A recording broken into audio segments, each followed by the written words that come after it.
అంబేద్కర్ గారిపై మా విధానం ఇదే ఓట్ల కోసం వాడుకుంటాం, అయిపోయాక ఆయనెవరో మేమెవరో అని నైజం తెలుగుదేశం పార్టీ వాళ్ళలో కనపడుతుంది. నందిగం సురేష్ గారు మాజీ ఎంపీ. ఏం మిగిలింది ఆడ కడుపు మంట చల్లార్చుకోవడానికంటే మహానుభావుడు మరి బిఆర్ అంబేద్కర్ గారి విగ్రహం మీద పగ తీర్చుకోవడానికి మరి వాళ్ళ నైజం అంబేద్కర్ గారి పట్ల మాకున్న విధానం ఇదే. ఓట్లప్పుడు వాడతామే తప్ప ఓట్లు అయిపోయిన తర్వాత అంబేద్కర్ ఎవరో మేమెవరు అనే మాట్లాడే నైజం వాళ్ళలో కనిపిస్తూ ఉంది.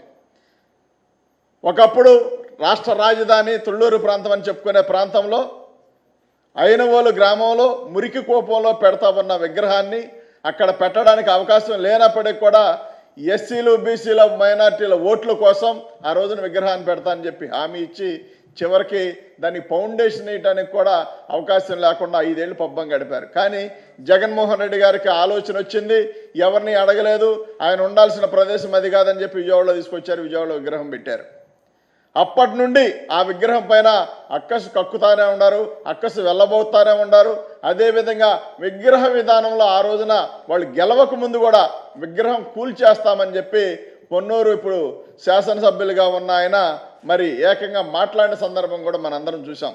అంటే ఈ ఇచ్చిన హామీలు నెరవేర్చలేం కాబట్టి జనాల్ని భయభ్రాంతులను చేసి వాళ్ళని భయపెట్టి ఎవడు గొంతు ఎత్తకుండా ఎవడు మాట్లాడకుండా కాబట్టి వీళ్ళందరినీ భయపెడితే మనం ఇచ్చిన హామీలు మరి ఇవ్వకుండా సరిపెట్టవచ్చు అని చూస్తూ ఉన్నారు.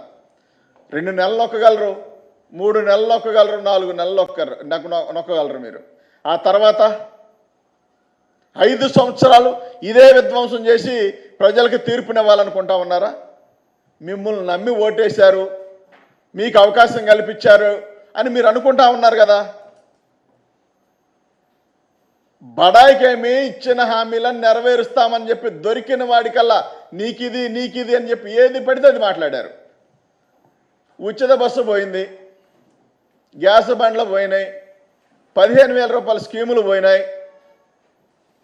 ఇలాంటివన్నీ తల్లికి వందనం కార్యక్రమం ఇవన్నీ కూడా వదిలేశారు.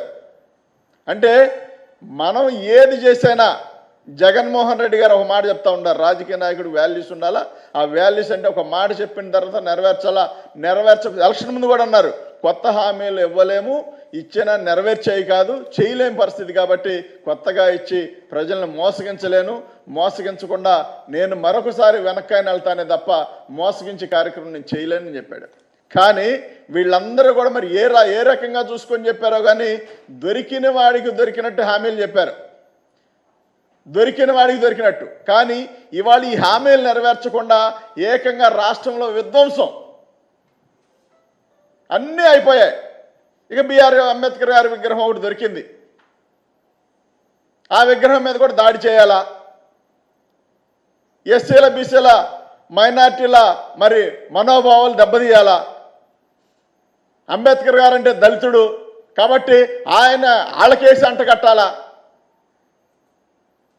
ఈ రాజ్యాంగం రాసిన మహానుభావుడిని ఏదో రకంగా కించపరచాలా.